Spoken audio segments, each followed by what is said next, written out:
This episode has very sensitive topics, is for mature audiences only, and contains depictions of various forms of trauma. Viewer discretion advised.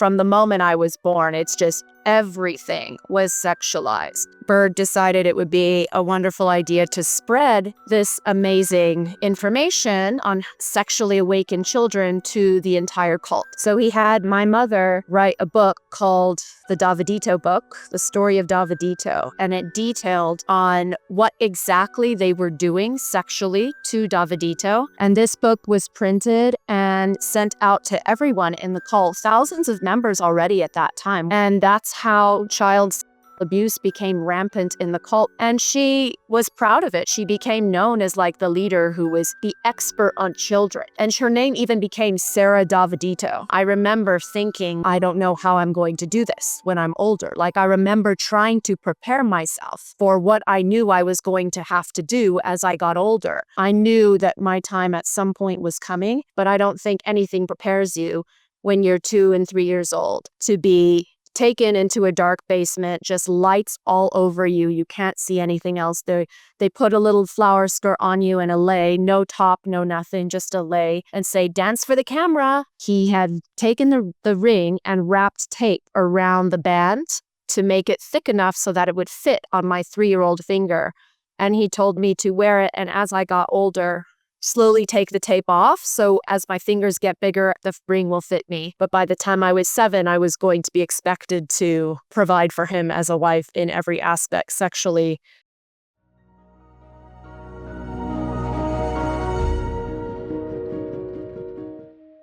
Hey, my name is Shalise Ansola, and this is Cults to Consciousness, where we discuss leaving high-demand religions or organizations and finding healing and independence through awareness and true individual sovereignty. If you're only listening and you'd like to see us on our YouTube, you can come on over to Cults to Consciousness, join in on the conversation, leave those words of encouragement. I can't tell you how much it means to us and the guests. When you say something kind to them, they're real people telling their stories, so it means a lot.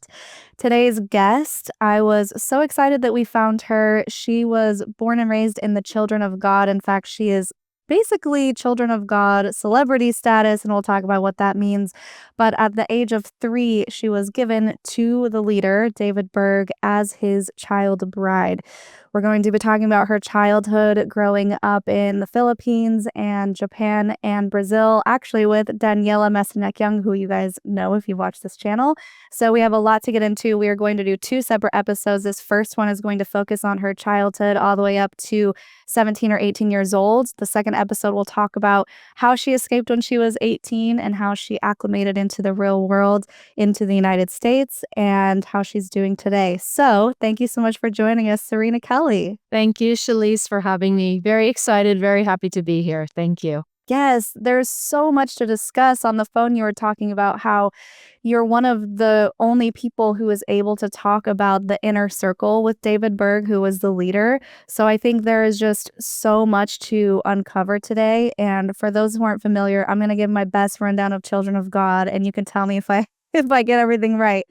So started in the early 60s, right? By David Berg? Late 60s, yeah. Close. Okay, late 60s, around the hippie movement, everything was free love, and he decided to flip purity culture on its head, and instead of saying nobody have sex, it was, well, God is love and love is sex, so everyone should be sexually liberated, including the children. And things did shift and change over the years, but those initial beginning years slowly boiled the frog, right? Things got worse and worse and worse. And so we're going to be talking about what it was like being involved in a cult like that, where children were expected to be sexually liberated and exposed to awful things. And of course, the abuse that went on there. So this is a content warning, guys. This is going to be a heavier episode talking about CSA. So just keep that in mind.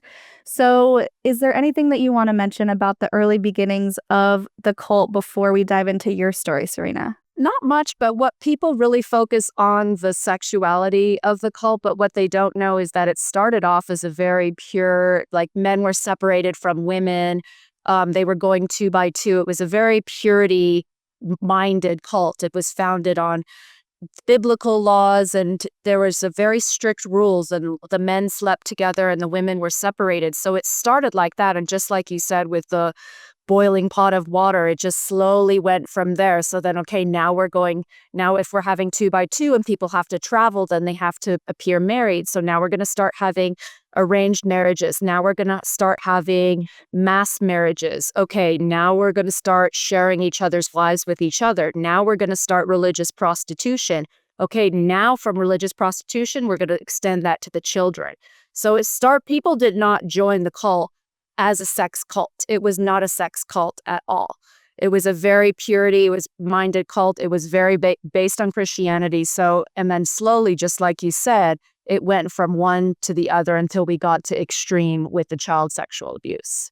So it's important to mention that, because most people don't wake up and they're like, today's the day I'm joining a sex cult, Exactly. That's never how it goes, right? And even when people end up joining the group that is already established, they're never introduced to those principles right away, right? It's Never. pretty secretive. It's something that you are slowly introduced to and that they get you warmed up to. So by the time you're so far gone and so far invested, they're like, oh, this is what we do, and you have to comply or leave, and leaving is so difficult. So yes, there are definitely levels to that, and I'm glad you brought that up. With your parents, I find it really interesting. I heard in one of your other interviews that your mom was actually a Dallas Cowboys cheerleader. She was just from a prominent family, and she just fell into this group. Do you want to talk about that? Yeah, she was one of the first Dallas Cowboy cheerleaders when it was still a co-ed team. She's literally on the Dallas Cowboy cheerleader website. If you look her up, you can see Sarah Stevenson. There's a literal photo of her, one of the first teams. And she was very happy. She came from a great family. My grandfather, my grandmother, they owned a ranch in Texas and raised horses. My father was involved with the sheriff and the law department and a Christian family. I've had actually multiple conversations with her over the years as to how she got herself into this position. And she said that she was just disillusioned with things. She didn't like religion. Ironically, then she came into extreme religion, but that's another story. But she ended up with this drug dealer in Dallas. And this is a very common story that we actually hear from a lot of first generation members who have joined the Children of God. And she was with a drug dealer, and she left the house, and she was on her way back, and she said she heard some sort of voice in her head saying, don't go back to the house, stay, don't go back. So she went slowly back, and she hid, and she looked at the house. The FBI was actually raiding the house, and the drug dealer's apartment, took them all to jail. And so she, from there, ended up going back to her family, going back and to her mother and joining UT. And there was actually a warrant out for her arrest. So she was going to college dressed as in disguises, trying to change her life and be a good girl and go back to university and not join this drug dealer boyfriend of hers in jail. And then that's eventually when she met my father and some friends singing outside of the UT Austin campus. And that's how she ended up joining the Children of God. And they said, we're going to Amsterdam. And so in her mind, she thought, Amsterdam, out of the US, away from the FBI and arrests. And that's how she got into the cult. And to this day, she credits the Children of God from saving her from jail and saving her from the FBI and being a drug dealer. I mean, sometimes the stories that you hear, they just don't make sense. But in someone's mind that has been so incredibly brainwashed, this is the thought process. And this is very common for first generation adults. Something traumatic and crazy happened to them. They were saved by some inexplicable situation, perhaps a voice in their head and perhaps something else. And they credit that instead of crediting that to their intuition and listening to something telling them inside them, their own power. They credit that to the cult. And they give all of that power away to the Children of God. And they say, Jesus helped me. It was meant to be. And then I joined the Children of God. So this is her thought process. And that's how she ended up in the cult. So my father actually, as they say in the cult, they witnessed to her and got her in the cult. And she went shortly after with him to Amsterdam. They got married in one of their big mass marriage ceremonies and went off to Europe. My jaw is on the floor as far as her saying she credits Children of God, because we're going to get into your mom's story and what the fruit that came from her joining. It's pretty dark. So let's get into your mom's story a little bit because it also ties into your birth and the celebrity status that you were given before you were even born. Yeah. Your mother was around David Berg because he liked the way that she took care of children and he invited her to take care of his children. Is that right? Yeah, she was taking care of children in various communes around Europe, and word got around that she was a great caretaker. She was always had a very bubbly personality, very animated, very cute. Word got around from leadership in Europe and got to Berg, and he decided to recruit her to come to his secret commune and raise Davidito. At the time, Techi wasn't born, and raise his adopted son, Davidito. Okay. Where does the CSA come into play? Was that before you were born or after you were born when everything started to shift? Absolutely. Way before I was born, Ricky Rodriguez, also known as Davidito, in the cult, he's about 8 years older than me, and the abuse started happening with him when he was a baby, with his own mother, as we all know. So when my mother came on, he was about 3 years old. So he was a toddler, 2 to 3 years old. This was all late 70s. I was not in the picture at all at this time. Late 70s, the religious prostitution, flirty fishing was already in full swing, where women were going out and using sex to lure men into the cult, or either sex for money to witness to them for Jesus. So this was the next step after flirty fishing. Mm-hmm. And Berg's idea was two things. He was all of his laws and all of his beliefs were going by the Bible. So in the Bible, when a child is 12, they become an adult, or when a child starts menstruating, they become a woman. So that was his one. And he was like, okay, so children are adults by the time they're about 12. And the second thing was that Berg was also abused when he was a child. And he talked about it openly, not as something bad or terrible, but he said, oh, my nanny abused me all the time.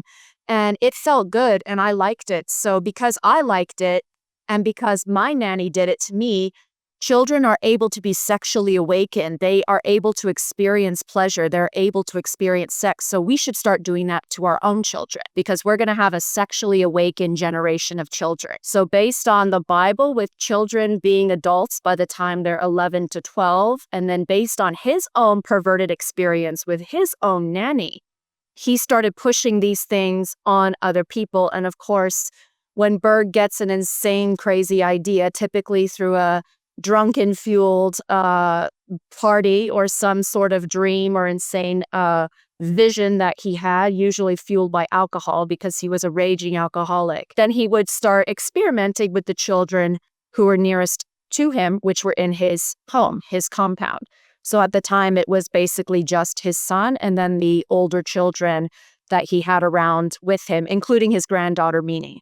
So he began the sexual experimentation with them. And by the time my mom came, she was much younger. She had just had my older sister. My older sister was a baby. Coming to Berg's house, the leader of the Children of God, she was not even going to question anything that he asked her to do. So immediately he began to explain, oh, you need to fondle my son. You pull down his pants, put your mouth in places. And she said, okay. And she did it. And I asked her why she did that, because she had not had this history of child sexual abuse before. And she said, because it pleased him. It made him happy. So I did it. So she blindly followed whatever Berg was going to say. For your audience members, Berg was called grandpa in the cult by the children and then dad by the adults, because he was like the father of the cult. And if he's the father of the cult, then and we were the children, then therefore we were his grandchildren. When I asked my mother this very specifically in 2019, one of the last conversations we had about her life, the way she said it was just so jarring to me, because I could tell the brainwashing was there. And she said, because it made dad happy. And I said, dad? What did dad have to do with it? Thinking my father, dad. And she said, not your daddy, grandpa. Like, she was still using cult terms to explain why she was doing this thing. She couldn't even say David or Berg or anything. Like, it was just automatic to her. Oh, it made dad happy. And that's when I realized, like, there's just no no reasoning with this woman. There's absolutely no logical, I'm not going to get the explanation or the answers that I need if this is going to be your first response to me. Mm-hmm. So yeah, this was exactly what happened. She began doing the child sexual abuse with him, with Karen Zerby, his mother, with Susan, his other nanny, who then Ricky later on committed the murder-suicide with as one of his nannies who sexually abused him. Yeah. Wow. That's so heavy. And to make things even worse, and people are probably going, how could it possibly get worse? Can you talk to people about the manuscript that she wrote? We've mentioned it in previous episodes, so this is going to be a full circle moment for some people who are aware. Yeah. After a couple years of this abuse with Davidito and his nannies and his own mother, Berg decided it would be a wonderful idea to spread this amazing information on sexually awakened children to the entire cult. So he had my mother write a book called the Davidito Book, the Story of Davidito, and it detailed in explicit detail on what exactly they were doing sexually to Davidito and how everyone else should start doing that with their children. This book had exact quotes, pictures, literal pictures of child sexual abuse, and Berg's own writings on him telling my mother what to do sexually with his own adopted son and his mother and his other nanny. And this book was printed and sent out to everyone in the cult. Thousands of members already at that time. Now we're talking early 80s, around the time I was born when this book came out. And that's how child sexual abuse became rampant in the cult, because Berg actually pushed it on the rest of the members of the cult, because he was saying, look at Davidito and how much he's enjoying it. This is amazing. All the kids should start doing this. And he was 3 and 4 years old in these pictures. The book is still around. You can look it up online. My mother wrote it, and she was proud of it. She became known as like the leader who was the expert on children and how everyone else should raise children. And her name even became Sara Davidito. That ended up being her name for a long time until she became leaders of different areas in the cult later on in South America. But her name actually became Sara Davidito. So it was specifically connected to raising Davidito and all of the abuse that she did, which was actually heralded as a new sexual awakening and a radical way to raise children, according to the Bible and according to how Berg was raised and according to, quote unquote, how Jesus wanted it to be done. Yikes. There's just so much to unpack there. Just so much. Like you said, the mental gymnastics and the cognitive dissonance that she must have been under to really just throw her common sense out the window and adopt this disgusting practice and think that she's doing it because Jesus wants her to, or that's how Jesus wants it, and that's how the leader of the cult wants it, so I may as well just go with it. It blows my mind that she didn't have that instinct of, hold on, this isn't right. Honestly, I have no idea why, especially since she was already raising children before and she had her own daughter, Davida, which she then also subjected to abuse from other members of the home, and particularly men. And this was all before I was even born. So like, we haven't even gotten to child brides yet. And this stuff is happening. So it just got progressively worse. Yeah. Every single time. Like I mentioned, I had a serious conversation with her in 2019 when I really began my healing journey, and I just wanted to understand. And at that time, I honestly walked away with more questions than answers, because she was just so, I don't know. Like, it was just the way she spoke was like talking to a robot or talking to just somebody who had no sense left. Like, the sense was not in the room. I mean, obviously, if you're trying to explain it, you're probably a psycho, but she just had no way to explain it other than like, Grandpa told me to. Dad, it made Dad happy, that was it. And like, that's perfect example of how deep brainwashing goes and how dangerous it can get. No, I understand that perspective, because that was the conversation with my abuser, and it was just like, I don't get how you don't understand the severity of this, and it's just, you can't comprehend how they're not comprehending it. It's just, you're missing each other. there's just no common sense. Like you said, there is no critical thinking. It's just matter of fact. And that's how things were. So you were put into this position, or you were born into this lifestyle.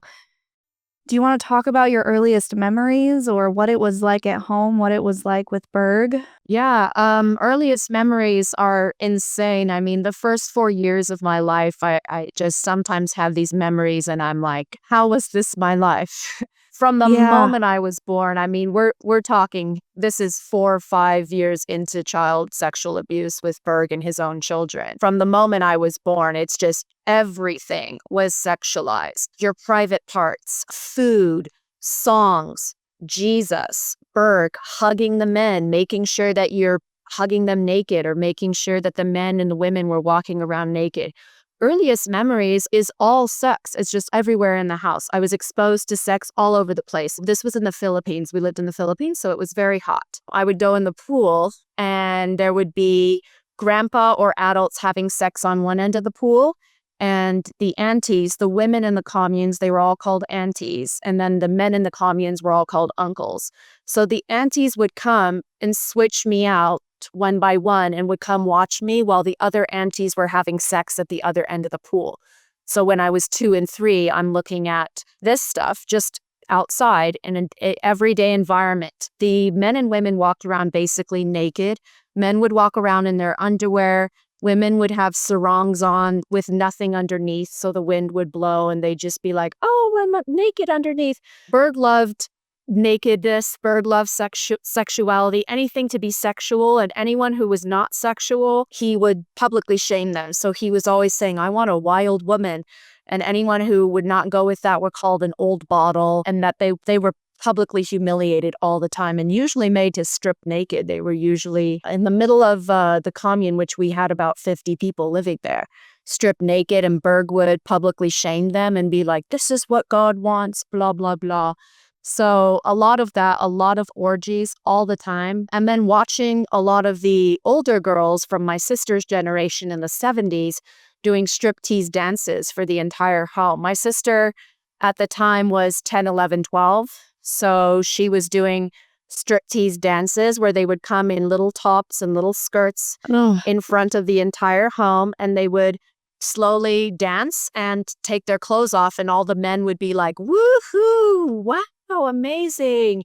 And I was 2 and 3 years old seeing this stuff, and I'm, as a child, extremely painfully shy. I did not speak to anyone, and of course, for good reason. I was terribly abused and traumatized from the beginning of my life. I remember thinking, like, I don't know how I'm going to do this when I'm older. Like, I remember trying to prepare myself for what I knew I was going to have to do as I got older. But I knew that I was a kid and I could get away with not having to dance in front of the home yet because I was 3 and 4 years old. But I remember thinking, I don't know how I'm going to do this. I don't know how this is going to happen. We get into, from there, child pornography. It was already happening before I was born, but it became pretty common in Berg's house for, instead of stripping in front of public audiences, women were starting to make videos for Berg so he could have a collection of videos in his separate commune house that he lived in on our property. And he could just watch them at any time in his bed of all these women stripping for him and being like, I love you, Dad. I love you, Grandpa. This sexy dance is for you. It started with the women, then it came with the teenagers. And I say that lightly because we're talking 12, 13, 14 years old. And then it became the children. And so then that's what started happening to me, is when they started putting me in the child pornography videos as well, starting at 2 and 3 years old. Berg absolutely loved Hawaiian dances. He thought they were so amazing and so exotic. And he loved the leis, the flower necklaces that women would put on. So he would have a lot of us, and he would specially request videos that he wanted. I want a Hawaiian dancer to strip for me. I want a girl dressed in a hula outfit. I want a girl dressed in a ballet outfit. We had ballet outfits. We had hula outfits. We had hippie outfits. Whatever outfit he just thought up in his mind, the adults would create a video for him and deliver it to him. One of the earlier memories that I have of being in these videos is shoved into a basement. We had a basement, and I would often watch from the top of the stairs the women stripping and kind of peek, because I knew that my time at some point was coming, and I was trying to prepare myself, but I don't think anything prepares you when you're 2 and 3 years old to be taken into a dark basement, just lights all over you. You can't see anything else. They put a little flower skirt on you and a lei, no top, no nothing, just a lei, and say, dance for the camera, smile, okay, and then start taking your clothes off. Oh my And gosh. I just froze. I could not move. I had no idea what to do, and I would look at the other girls around who had been doing this for a while now. So it's been programmed into their minds, and it's kind of become normal or routine, unfortunately, at this point. Definitely not normal, but it's become a routine. They don't know any better. And I would try to copy along, and I just couldn't. They tried to get it multiple times, and most of the time I would just freeze and not do anything. And then I'd be punished. They'd take me away and they'd give me a spanking. They'd beat me and put me in a room alone, like, you ruined the video. Like, God is very unhappy with you. Jesus does not like it when you're an old bottle. You need to be a free wild woman. I'm 2 and 3. And most of the time I would get out of it by freezing up, by crying or getting a spanking. And they're like, you're not going to have any dinner. Are you ready to come out and dance for Jesus? So a couple times I'd be like, yeah, I'll do it because I'm hungry and I want my dinner. That's how it started with me with the child pornography. I mean, Berg's house, it just got worse and worse and worse with all of the sexuality. Anything he wanted, he got. There was nothing off the table for him in his house because his word was law. Wow. That is so much to be around. I'm so sorry you had to go through that. I imagine that you just must have constantly been in fight or flight. Did you ever have a moment of rest or feeling of safety? Absolutely not. No. I was scared of my mom. She had a terrible temper and was extremely physically violent and abusive. My dad really didn't raise me because he was sort of the assistant of Berg, almost basically a servant. Whatever Berg wanted, alcohol, he would go get. Whatever woman he wanted to see, my dad would go get. So my dad basically followed Berg around and just did whatever he was told. So I rarely saw him. The other children in the home, I was rarely around. Not very many kids around in Berg's house because it was a very closed commune. So I was pretty much the only one my age, except for Touchy, who was 2 years older than me, Berg's other daughter. The other kids were all so much older, and you just never knew who you were going to upset because the adults had full reign to beat you whenever they wanted, to starve you whenever they wanted, to sexually abuse you whenever you wanted. So yeah, absolutely. I grew up with incredible anxiety and coping techniques like biting my fingernails, biting my toenails to numb and to get out of my head of like, I'm not safe, like a constant in fear for my life and my safety all the time. Wow. Wow. I'm so sorry. So much to deal with for a child. And then your own mother gives you to Berg almost exclusively. I mean, I don't know if it's symbolically or the level to which you were actually his wife, but you're 3 years old, placed on his lap and given to him as a wife. Given to him with a ring as well. And Berg told me I was going to be his forever and I was his special girl and his special child. And he did give me a ring with a heart with 2 hands around it. So it symbolized him holding my heart. Ugh. And then it was too big. I was 3 years old. It was after my 3rd birthday. And he had taken the ring and wrapped tape around the band to make it thick enough so that it would fit on my 3-year-old finger. And he told me to wear it, and as I got older, slowly take the tape off. So as my fingers get bigger, the ring will fit me. Yeah, that's incredibly sick that he thought that far ahead into the future as to how long I can wear this ring. And that's the ring he gave me. And it was a promise because, of course, I was only 3. But by the time I was 7, I was going to be expected to provide for him as a wife in every aspect, sexually, physically, mentally, emotionally. At this time, it was mostly in his bed, fondling, groping. It never went past that because I was 3, thankfully. But yeah, it was full access to me and given to him by my mother. And she was proud of it. It was a huge honor. She was excited. Everyone was excited. People were like, wow, let me see the ring. Oh, I wish I was grandpa's wife.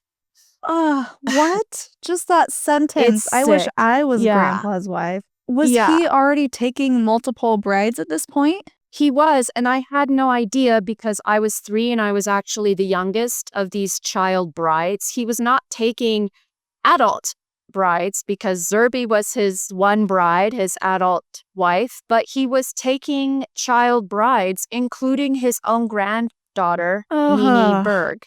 And I had no idea that this had happened. I thought I was the only one up until like 2012 or 2013, when actually Nini, before she passed away, we got in contact and she had actually checked on me to ask if I was okay. And we talked a bit. And then I found out she had a ring. And then I found out from some other women, they also received this ring. And it ended up being like 6 women.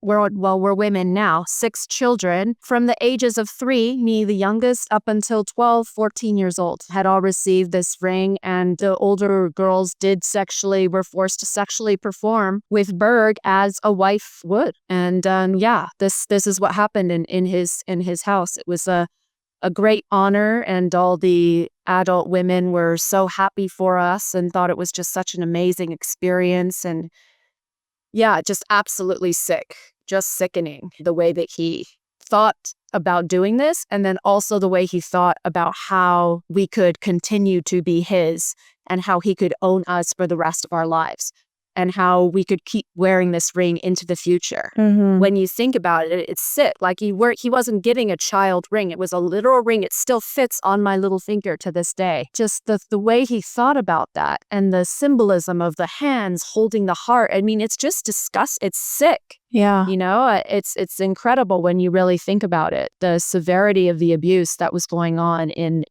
Berg's house. And how he was able to get other people across the world to implement these behaviors. And he introduced polygamy as well for the adults, right? Yeah, absolutely.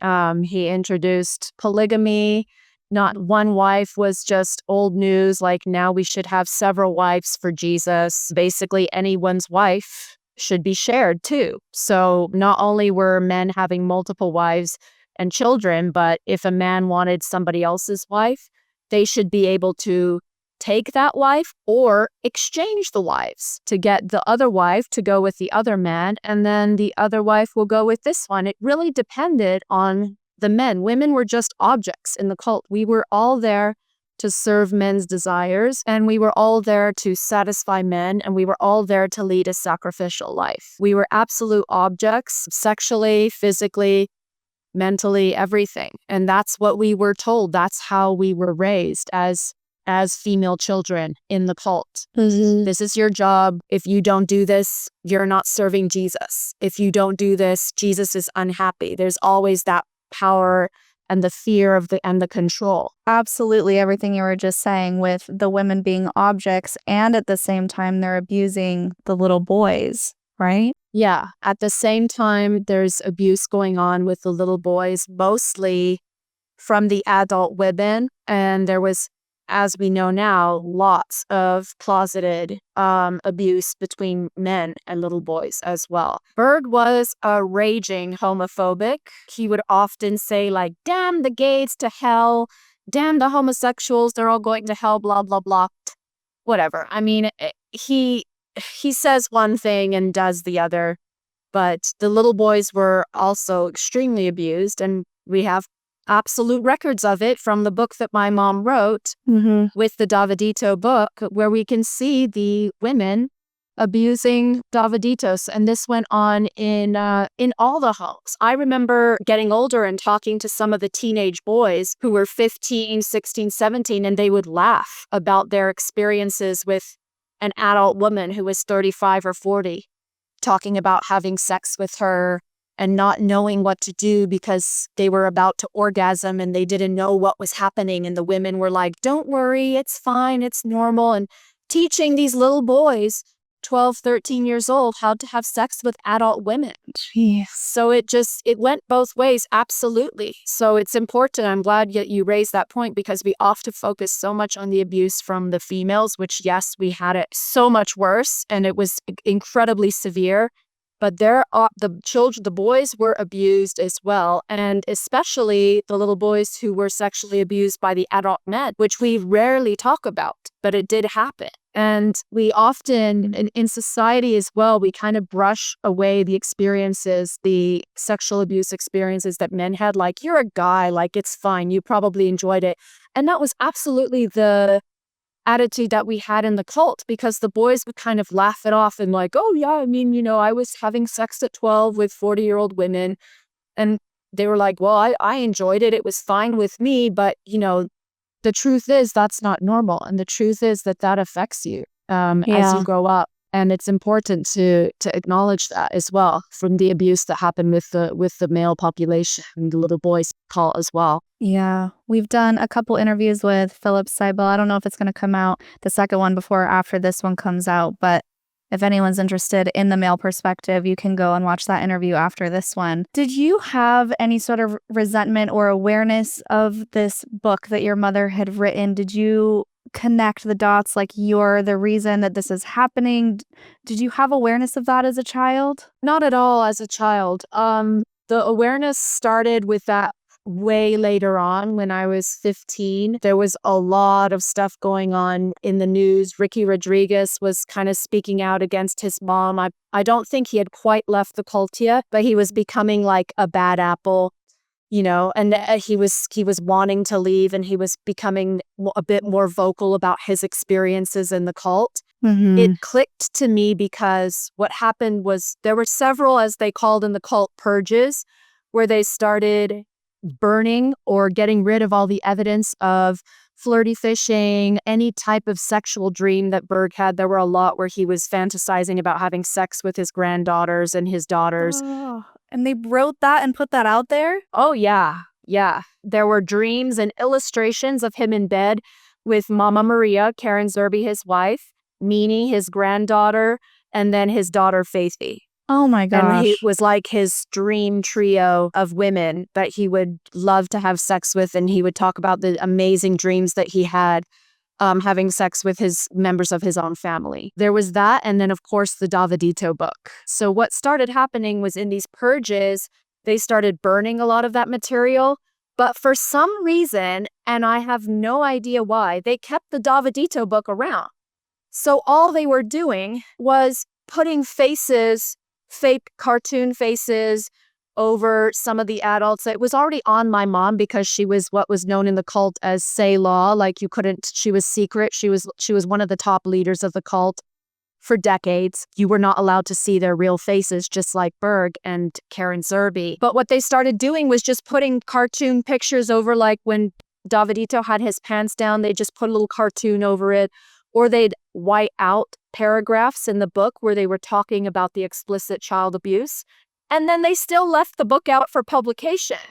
And the fucked up thing is that my mom would give me a stack of Davidito books and have me go through it and white out the parts of the explicit child abuse that she had written, and that the pictures were like right there for my eyes to see of my mother abusing children, and have me draw the little cartoon pictures over them and white it out and then send that in for publication. So they reprinted the Davidito book with a bunch of stuff redacted and white it out and with pictures over it. And she had me do those edits. And I was 15. So I was already questioning a lot of stuff. And that's when it started clicking that this is not normal.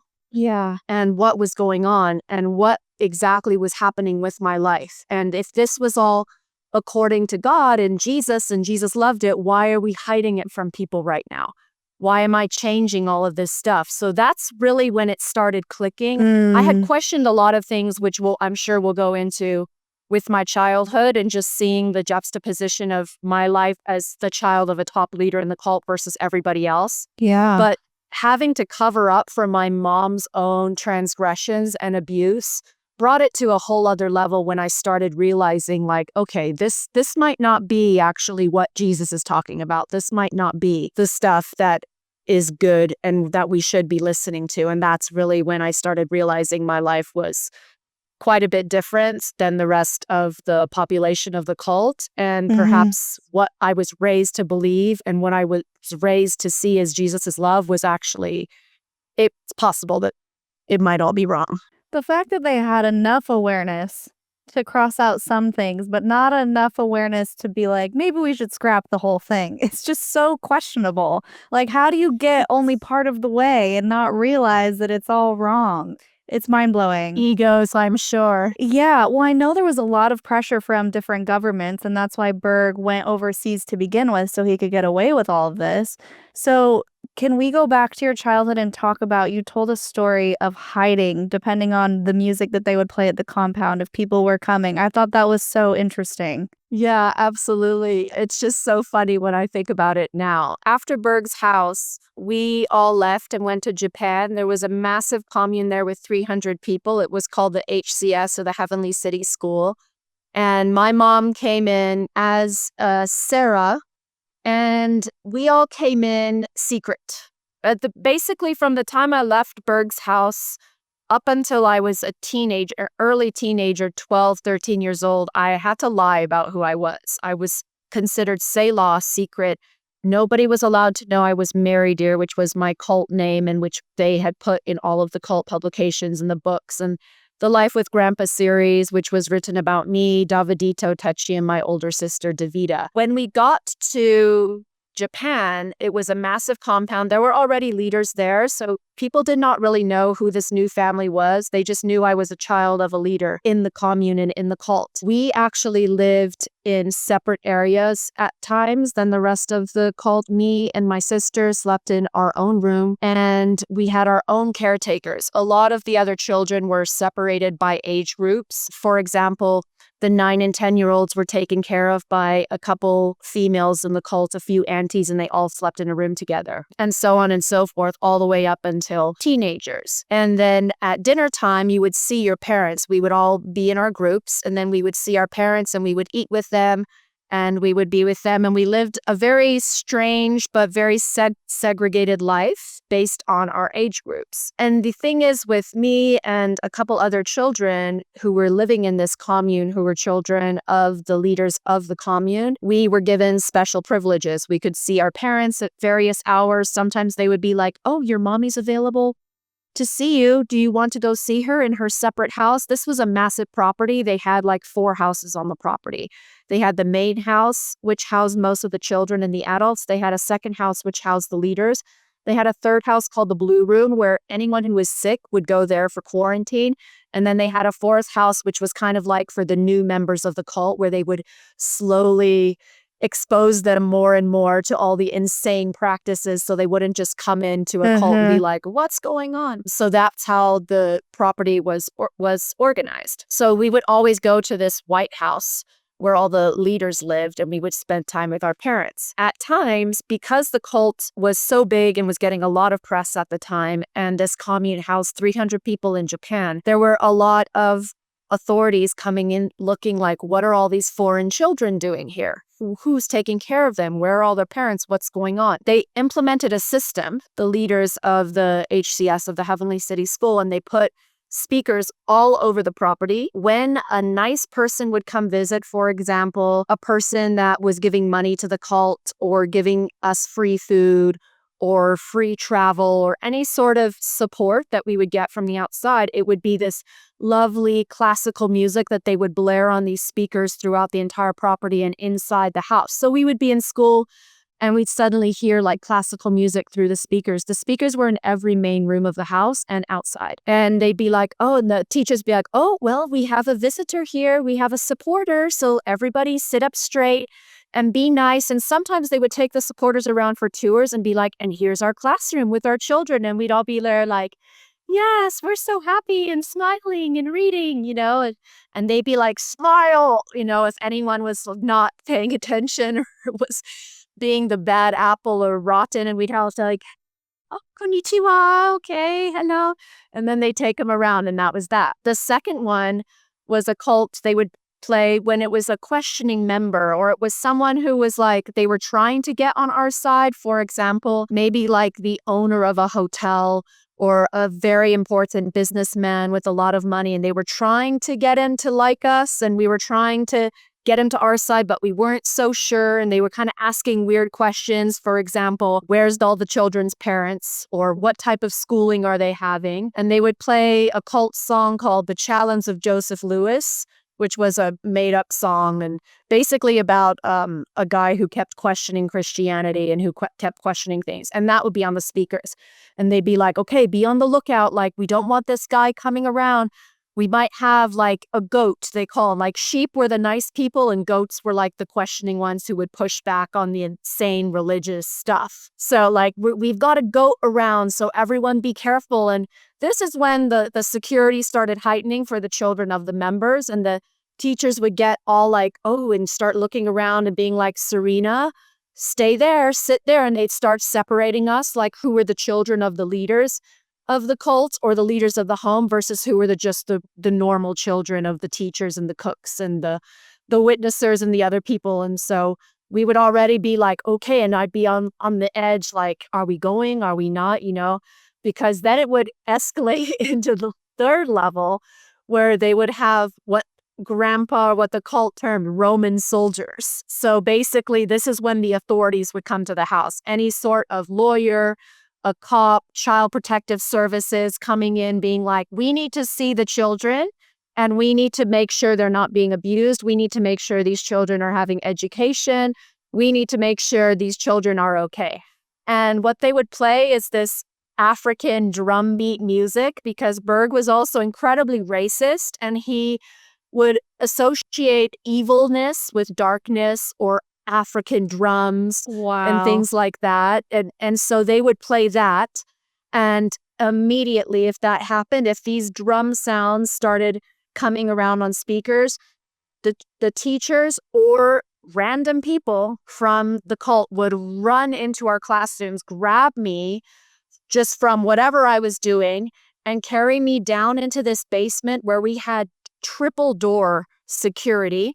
And they would open one door, bring us all in, close the door, open another door, bring us in to finally in this very back hidden room behind multiple doors and walls where we would have to sit there and wait until the authorities would leave. And normally this would when we would gather everyone. So suddenly I'd see my mom, like her waiting there. And we'd all see our parents like, hi, Mom, because we probably hadn't seen them for days at this point because we never saw our parents every single day. The leaders were separated all the time. And then we'd just wait until this drum music would keep going and then it would die down and we'd have to wait in this hidden room until the authorities would leave. And usually the authorities would come in and look at the kids and they'd either pay them off or offer sexual services to them in exchange for their silence or witness to them. And then they would leave and then they would come and be like, okay, all clear. Praise the Lord. Everything's great. Let's go now. And so we'd emerge from these insane basements that were hidden. They created these basements under the ground behind secret doors and everything where we would go to hide. Then that could happen at any moment of any day. I had no idea when I would just be whisked. It was at night too, because the authorities will come at any time. And yeah, they just take you in the basement and hide. That must have been terrifying for you. What was your perception? Were you thinking they're going to take us away and rip us? Like, did you have this idea of Armageddon in your head anytime that would happen? Oh, 100%, because this house, this commune was also the main commune where they would create all the videos for the cult. So they constantly had people dressed up as soldiers imitating or reenacting what was going to happen in the future of soldiers coming and ripping us out of our beds and taking us away from our parents or us having to run through the jungle. And the Antichrist soldiers are going to be shooting at us. And so I was terrified. Like, I often asked, I was like, can't I just take the mark of the beast and just know in my mind that I don't believe it? You know, because like, I don't want to run through the jungle, like with people shooting at me. I don't want to be starved to death. And I don't want to be gang raped by all these soldiers. Like, that's terrifying. I don't, can I just get the mark of the beast and know in my heart that I don't believe it? And they were like, no, you have to be 100% for Jesus or else you're going to hell, obviously all the fear tactics. But yeah, sometimes I would walk outside and they would have some of the members of the Commune dressed up as literal soldiers with fake guns. And I'm a kid, I didn't know. So I would think the Antichrist was actually already there coming to get me. So I'd be freaking out as it was. And then not to mention absolutely never knowing when I'm going to be taken from my bed or from my classroom. And this is also how we traveled all the time in the cover of darkness at night. They just wake me up in the middle of the night like, hey, Serena, we're going somewhere else. And I'm like, where? And like my bag was already packed and I'd have to leave whatever was not packed behind and then just go. Every time, that's exactly how we traveled, under cover of darkness. And then I was always whisked away. I mean, this is child trafficking, the definition of child trafficking, forced labor of children and illegal movement of children. That's exactly what was happening. And that's pretty much my entire life, probably up until I was a baby about 10 or 12. This was constantly happening. I had no idea where I was going. I didn't even know I had left the Philippines from Berg's house to Japan until we actually got to Japan. I had no idea where I was. When they got there, they're like, we're in a country called Japan. And here's 300 people that you're going to live with instead of 30. And same thing with Brazil as we moved around as well. Absolutely no idea where I was half the time. And it took me a long time to actually acclimate and get used to my surroundings. So that's also why I developed extreme anxiety for any sort of major change or any sort of environment change that is sudden for me. To this day, there's still things that I deal with because of being moved around like that as a child. Yeah. And having such instability all the time. Oh, I'm sure. That must have been extremely unsettling. Just like we were talking about earlier, constant fight or flight mode, trying to survive, not knowing where is up and down and who you can trust and who you can't. Was it a really hard transition to go from Japan to Brazil? I imagine the culture would have been completely different for you. The culture was absolutely night and day difference. But to be quite honest, because I was so shy and I was so terrified from my life in Japan, and it was just such a shock from me going from this living with the same 5 children for the first 5 years of my life to now 300 people where I didn't know anyone. And still, mind you, having to perform in public. But now I'm not performing for 30 people. I'm performing for 300 people. And never knowing where I was, never knowing who was taking care of me, never knowing when I'm going in a basement, being in a cold climate from the Philippines, I hated it. And when I heard I was leaving, I didn't care where I was going. I just wanted out. I remember being so happy because we were actually performing and practicing for a new dance that we were going to give the home. It was going to be a ballerina dance in a circus, and then we were going to be like circus animals, and then we're going to be ballerinas and start stripping, like the usual child abuse bullshit. And I remember practicing, and I remember thinking, I'm not even going to be here for this. I'm going to leave. I'm going to go in the middle of the night. At any moment now, they're going to take me away. And they did. And I was really happy about it. I hated Japan. I hated the kids that I was with. I hated having to hide who I was. I hated having to perform in front of 300 people. So I was actually really happy to leave. And when we got to Brazil, again, a whole culture shock, having to get used to new people, but immediately I was like, it's better. The home that I was with, the commune had 100 people. So I was like, okay, it's better for me. We were totally separated from my mom very early on. And that's kind of the last time she was ever even close to us, like as in the same compound. From that moment on, she was either in different cities or in completely different communes. But I remember actually being totally fine with it. I had just, at that point, 6 years old, I had already accepted like this was going to be my life. So as long as I could be in a place that was smaller, 100 people or less, I was happy with. Wow, so you were 6. All of that happened, Philippines, Japan, and then into Brazil before you were even 6. Yeah. That is so much instability for a child. It's the one thing they need is stability and constant and a sense of safety. So you go to Brazil. I know you had mentioned because you were celebrity status or child of a leader, you were isolated even further. Was that still the case in Brazil? Yeah, it started off isolated with my mother, and very shortly after we arrived in Rio in Brazil, she received the top leadership role, basically being a top leader or a crow, as they called it, for the entire continent of South America, which meant she was going to be traveling all the time. I was raised by Jeremy Spencer, the ex-guitarist of Fleetwood Mac, and his partner at the time, Dora, and they became my parents. Dora had already been raising me all the way from the beginning in the Philippines, and they definitely took over in Japan when my mom was separated and put in a different house. And from Brazil on, they basically became my parents. My mom did not raise me at all after that. We were separated and given a massive talk before my mom left for her amazing new leadership role. You know, praise Jesus. She was so excited about it. More stars on her crown and all of that. But they were like, you can't tell anyone you're married, dear. You can't say you've been in Grandpa's house. You can't tell anyone that you're the one that is in all of the books. You can't tell anyone you were in Japan. You can't tell anyone anything. You're just Serena. You came from Japan, but you don't know anything else. You're just a normal girl. And I'm just like, okay.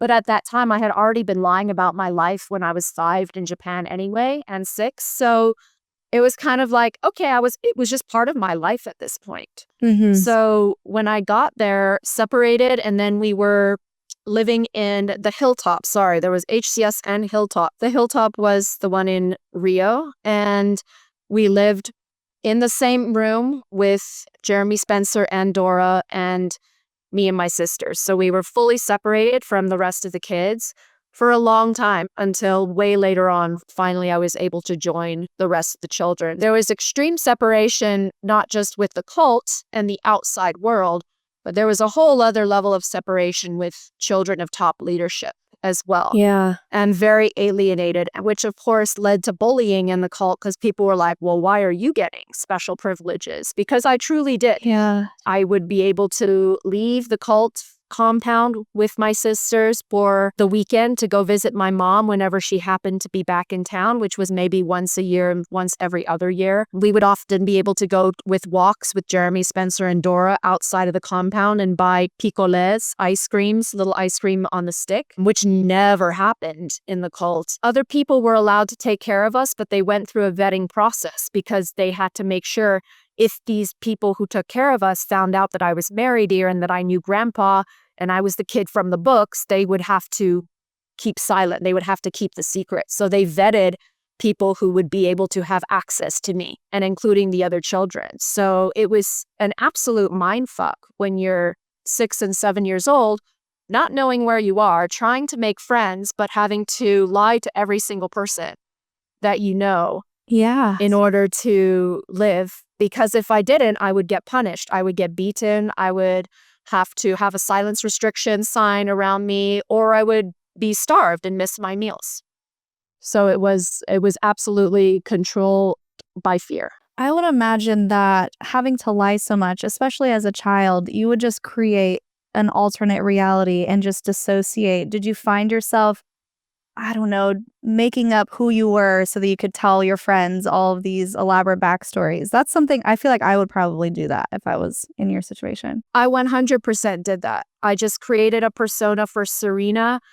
So I was called Serena my whole life, which made it even harder because like that's who I identified with. But I just had to be like, okay, Serena does not know Grandpa. Serena is not married here. So married here is this other person who lived in Grandpa's house. And I would absolutely create stories in my mind and little adventures and things that I would tell stories to myself about myself to make my reality somehow coherent to what I was living with at the time. I mean, I got so good at it. There's a memory I've told before when I was 8 years old in a class. Every morning we would read Life with Grandpa series. It was written for children to be able to read for our word time, which was reading cult publications for 1 or 2 hours.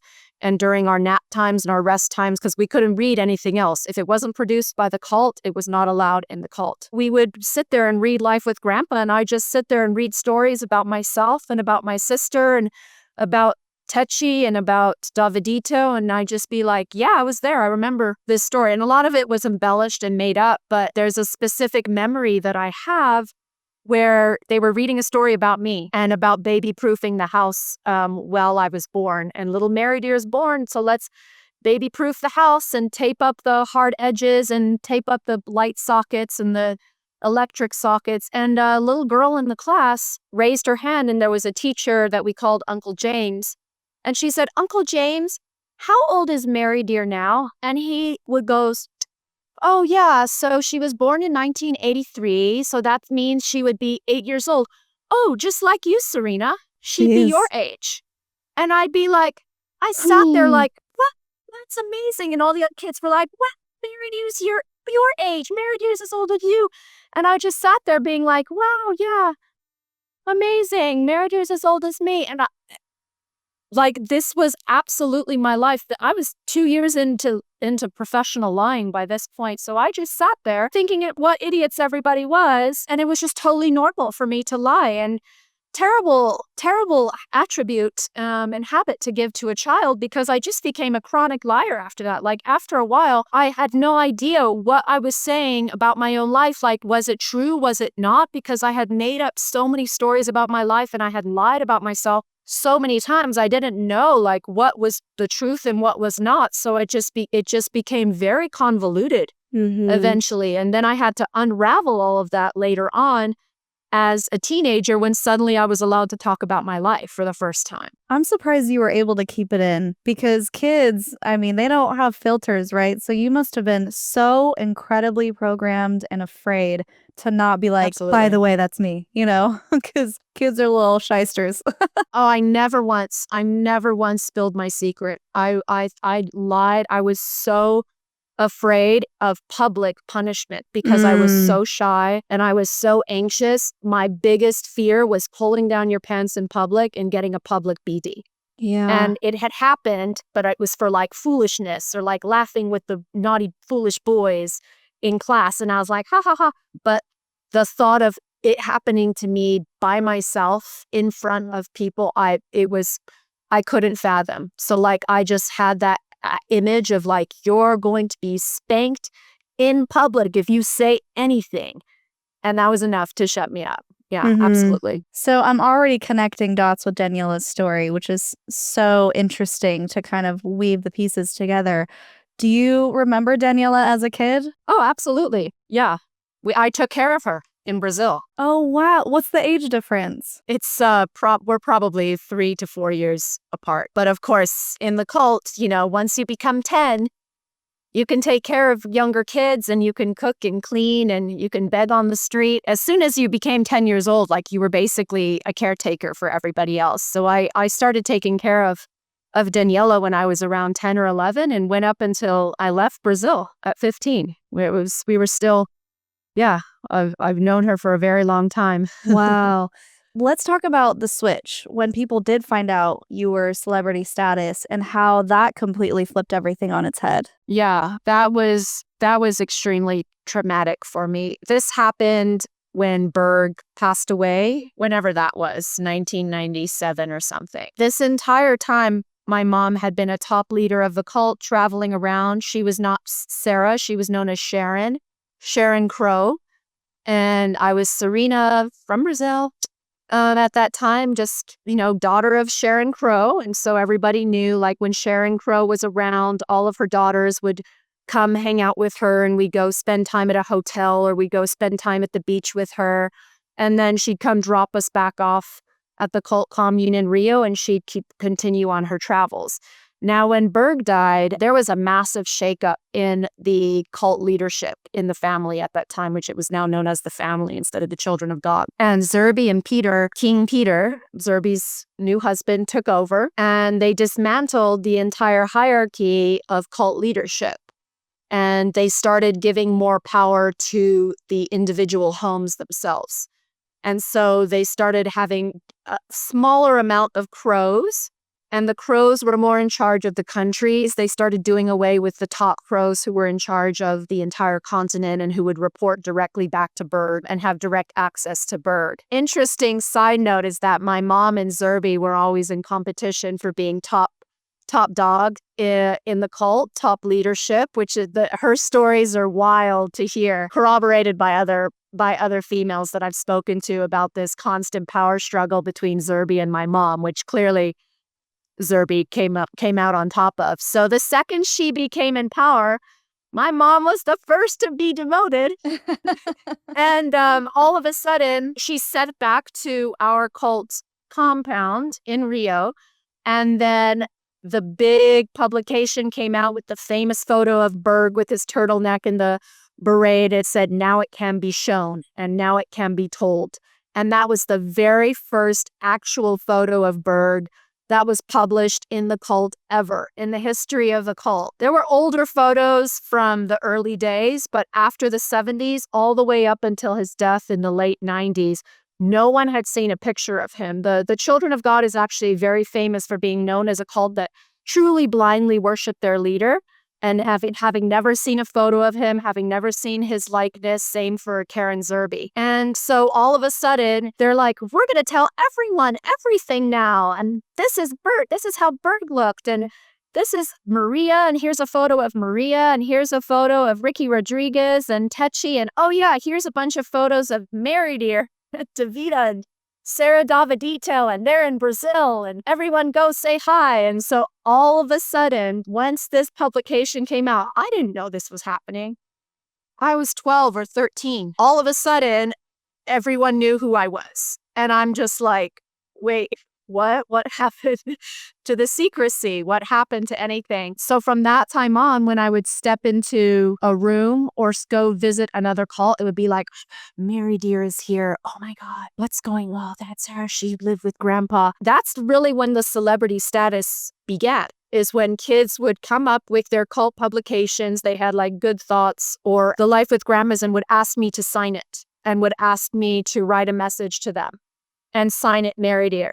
And then, of course, we had the jealous kids who like wanted the attention and wanted like everyone to look at them when they walked into a room, which, mind you, was like the worst thing when you're suffering from terrible, crippling anxiety and you're just the shyest person in the room. The last thing you want is everyone to be going whispering. But there were so many kids that were jealous, so they would come up and be like, oh, you need to sign my book, Goo Goo Gack, because that's how like they would have baby talk for me in the cult publications. And so then I would go to various teen camps or visit other people, and I would, of course, get a talking to from the leadership. You're Mary Dear. Everyone knows you're Mary Dear, so you better behave or else you're going to get a public punishment.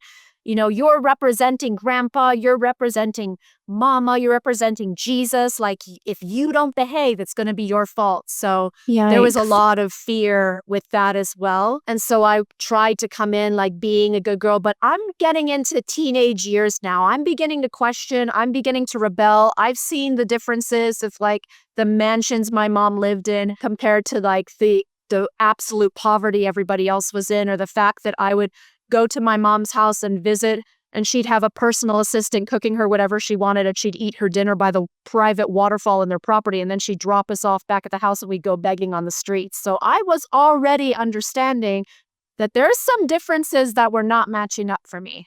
So I was already getting a little bit vocal. The kids that would come up to me and ask for stories like, I didn't know what to say. Can you tell me like what was grandpa like, or what's Techi like, or what's a story that you can tell? And I would have no idea what to say because I was still unsure of like how far I could go as far as the information for my life. And still a lot of people, when I would go into various communes or when I was at various teen camps, they would bring a lot of teens together for this 1 week of just like crazy brainwashing programming, 4-hour word sessions, prayer and prophecy times, Bible memorization, of brainwashing, summer camps.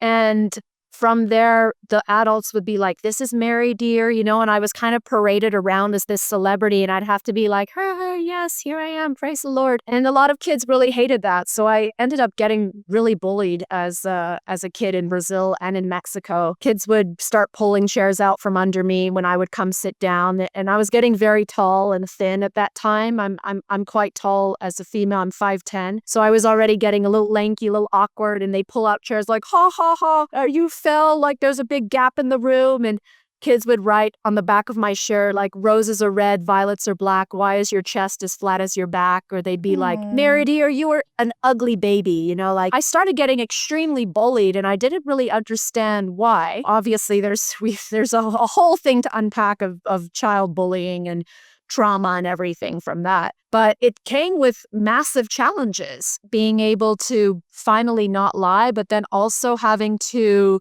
reconcile who exactly I was. Was I married here? Was I Serena? How do I merge the two lives together? Mm-hmm. How am I able to talk about my life without lying? Because I had been lying for so long, and it was so deeply programmed and ingrained in me. Mm-hmm. So it took a long, long time, decades, I have to actually admit, for me to actually not lie about my life. And that came way later on during my healing journey, because I never once told anyone that I grew up in a cult until I was in my 30s. Yeah. So the lying continued up into adulthood. That's just how I was raised and what I was most comfortable with. Well, I don't think anyone could blame you for that. I mean, I don't like telling people I'm from Utah because I don't want to talk about Mormonism, but holy cow, there's a lot to unpack with your childhood, because it just leads to another question, and now you're, talking to potentially strangers about your traumas, and it's like, wait, why? How did we get here? I don't want to divulge this to you. I don't even know who you are. So I totally understand that. Something you had mentioned in another interview is how you became a tomboy because you didn't want to be seen as feminine. You didn't want to attract attention.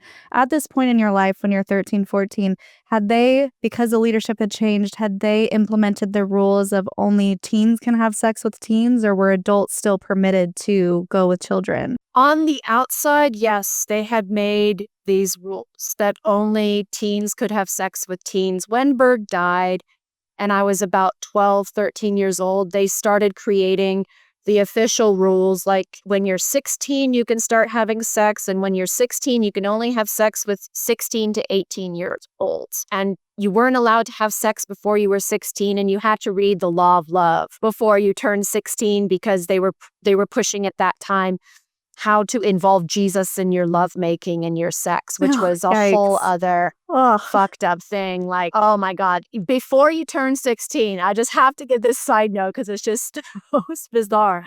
It's a 3-volume GN that they call Cult Publications Good News, called The Law of Love, all about how to include Jesus in every lovemaking session that you had. How? When you were, for example, about to orgasm, you would say, oh, Jesus, Jesus, please, Jesus, like, fuck me with your seed, Lord, I'm sorry, what? Yes, that, I can't even tell you the rest because it's very graphic. Wow. Yes, men and women too.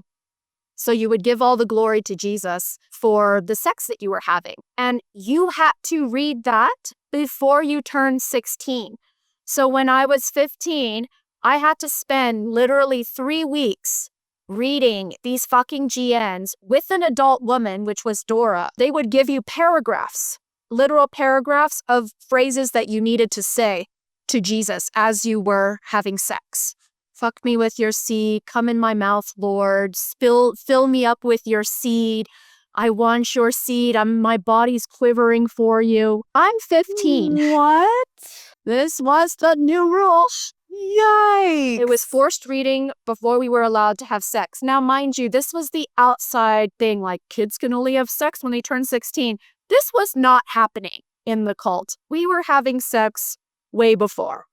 Many kids starting when they were 10 and 11, especially in leadership homes. That was another thing. The rules of the cult never applied to leadership homes. Never. The leadership homes could listen to system music. They could watch videos that were not recommended by the cult. They could drink more alcohol than was allowed. They could have sex with teenagers if they wanted to.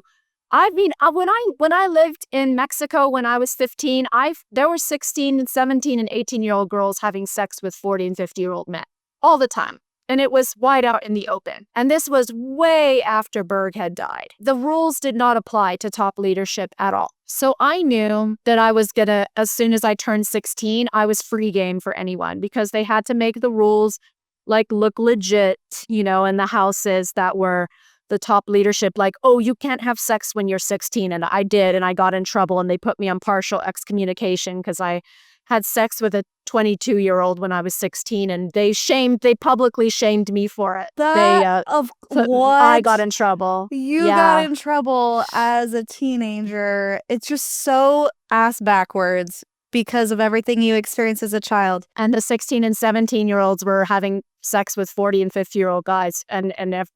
Nope, that was fine because they could have sex with the adults and I couldn't yet. So I got in trouble for breaking the rules. So on the outside, they had all these new rules and you had to read the law of love. And I knew because at this time when I was turning 16, I knew I was going to be fair game. Like I was not going to be having sex with 18-year-olds. Also, there were no 18-year-olds in the house. I was fully separated, a child of leadership. There was literally nobody else my age in the house. The next one up were the 22 and 23-year-olds and then adults. So I knew my time was coming. And I knew specifically because King Peter, Mama Maria's new husband, had visited our special cult leadership compound. And they would always have dance nights. Dance nights were the absolute worst because that's when all the adults would have their opportunity to grope all the children they hadn't yet had sex with or molested recently. And they'd always try to fondle you and touch your boobs and dance. And I remember dancing with King Peter and he was doing all of that. And he said in my ear, "You're going to be 16 soon, Serena. You're going to be a woman. You're going to be so beautiful and tall. And I'm looking forward to seeing you again when you're 16. And I was just like, no. It's a no for me. Yeah. It's not going to happen. So immediately I asked my mom because the good thing about this new charter, which was the book with the new rules of like sex only when you're 16 and then when you turn 18, then you can have sex with whoever you want, was that we also had autonomy to ask our parents to leave the cult compound we were in and go to another one. And we only need one parent's permission if we were 16. So I told my mom, I said, well, we're now in Mexico. We had already left Brazil. And I said, I really want to learn Spanish because I've been here a year and I don't speak Spanish because I'm locked in this cult compound. And I said, can I go to another house and can I witness for Jesus and have some opportunity to learn Spanish? And she surprisingly said yes, probably because I was such a problem child and had embarrassed her with my public humiliation, my sexcapade with the 22-year-old. And so she let me leave. And that was my ticket out to avoid the impending sexual relationships that I knew were coming with the adult men. So I was able to leave Ensenada, which was where we were living at the time, and I went to Morelia, where the leadership of Mexico were living, and they put me in the leadership home there. And I was able from there for the first time in years to just be by myself and have my own friends, be exposed to Mexican culture and be exposed to other children in the cult in Mexico, which was a first for me. So that's kind of how I started my plan to escape. Yes, this is the perfect point to pause because then we can pick up on the next episode with how you actually escaped and how you acclimated into the outside world. Holy cow, Serena, what a wild ride you just took me on. Just roller coaster so much. Thank you for sharing and being so open and vulnerable. I know it's a lot, and I'm going to take a few deep breaths after this and maybe go get a massage or something. I hope you have some self-care planned after we record part 2. I absolutely do. For any of these interviews, the self-care is already way planned out. Good. Wow. Okay, so let's close out this episode with a Linda listen moment, the sassy statement as a viral video with the toddler goes, or something inspirational. Totally up to you, your choice. Oh, Linda, listen. When a child questions you, don't say, because I said so, and shut down their questions. Allow them to be curious and allow them to question you because it also questions your own beliefs. And when you have to explain your own beliefs to someone else and they don't make sense, the problem might be you, not the child. Yes. Oh, I love that so much. I love that. That was part of my deconstruction when I had to actually tell people what Mormonism was. I was like, huh, this sounds Yeah. interesting. Yeah. Yeah. Love that. Tell everybody how they can find you. I know you're writing a memoir now. People are absolutely going to want to tune in for that and pre-order once that happens. So how can people find you and stay in the loop? Yeah, I'm writing my memoir, but if you want to stay in contact with me, I'm most active on Instagram, Sir Kelley, SCRKELOEY. Also on TikTok, and I'm writing Substacks under Serena Kelley. And I write all kinds of crazy shit about my childhood. Whatever comes up, I'm just writing on my Substack. I've got some behind a paywall, but if you want to read some juicy details about my past life and present, it's on Substack. All right. Awesome. All those links will be in the description, guys. And do you have any final thoughts before we wrap this one up? Oh, you know, people are shocked with my story, but it's my story and I didn't live anything else. To me, it's absolutely normal. Because I had nothing else to compare it to. So Yeah. that's also why it takes so long for so many of us to reconcile the horrors and the shit that actually went on in our childhood because we didn't know any better. Yeah. And so sometimes people comment and say, "Well, you seem so normal. You seem okay." And it's like, yeah, on the outside, sure, but on the inside, there's all kinds of stuff going on. I'm figuring out stuff to this day where I listen to a song in the radio and I'm like, wait, that was a song that we had in the cult where they had just ripped off the entire melody and created some song about Jesus. But yeah, it's our story, and this is the path that we were chosen to live, and you have the responsibility as to whether you want to deal with it or not, or if you want to lock it up and keep it behind you. And it's absolutely your choice. But yeah, you just never know. You absolutely never know what life someone has lived walking down the street. And my life has given me so much empathy, so much more understanding, and so much more grace. And I love the quote that says, what doesn't kill you makes you stronger, but it's really what doesn't kill you makes you kinder. Yeah, I love that. Kinder for others, understanding for others, everything. Yes, and I'm really looking forward to hearing about your deconstruction process and when you finally felt safe enough to unpack everything. I mean, really just getting out of that fight or flight and being in a safe place. I'm sure it all came crashing down, and I'm looking forward to hearing how you were able to navigate that. So, guys, if you are still watching, leave those comments, those words of encouragement down below. It means so much to us and our guests. It boosts the algorithm. Even if you leave a simple emoji, we really appreciate you interacting in any sort of way. If you want to support the podcast, again, interacting is the best way, but we do have a Patreon at patreon.com/cults2consciousness. And we have some merch at cults2consciousness.com under the merch tab. We are going to Mexico. Oh my gosh, Serena, you should meet us. We're going to, because you're in Mexico. Well, we're going to the Oaxacan coast. Oh my gosh, we would love it if you would join us. Oh, Oaxaca is amazing. Oh my God, I love Oaxaca. Oh, awesome. I haven't been. So we're going to the coast and we're going to do some snorkeling and beachy stuff and coffee farm tours and waterfall swimming and all that fun stuff. We are now going in October of 2025, right at the end. So it'll be fun and festive around Dia de los Muertos.